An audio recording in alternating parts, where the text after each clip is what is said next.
Welcome to Gideon Springs. Back in the distance, you can hear all of our singers singing there at Gideon Springs with Sister Bev, and they're all having a wonderful time. But I'm down at the lower area, and believe it or not, this is a place where families in Israel come. You and I look at Gideon Springs as a religious site to remember what God has done.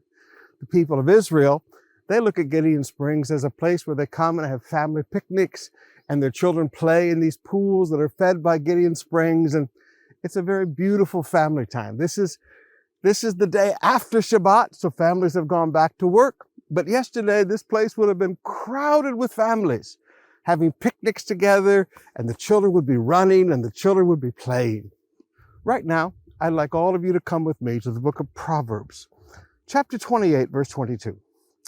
Greedy people try to get rich quick, but don't realize they're headed for poverty. Now, first of all, I want you to notice greedy people try to get rich. They're not rich. Now, for some reason, people always think that anybody who's prosperous is greedy, but that's not true. Greedy people want to get rich. They're not already blessed and prosperous. They want to get rich, and they want to get rich quickly. But they don't understand that great desire for instant money is only going to lead to poverty. Please take a look at the Bitcoin collapses that have happened lately. How many of your friends who were so involved with Bitcoin and so enthusiastic about Bitcoin because they made so much money so fast, and now all of a sudden they have nothing? How many of your friends have been involved in Ponzi schemes and they thought, no, we're going to make so much money so fast?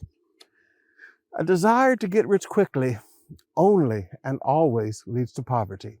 But notice also in verse 25, greed causes fighting. Trusting the Lord leads to prosperity. Beloved, if you and I would just learn to trust God. I like how James puts it. James tells us that, you quarrel because you do not have. And he says, you do not have because you do not ask. Beloved, God's not going to do anything for anybody else that he won't do for you. You just have to learn to trust him.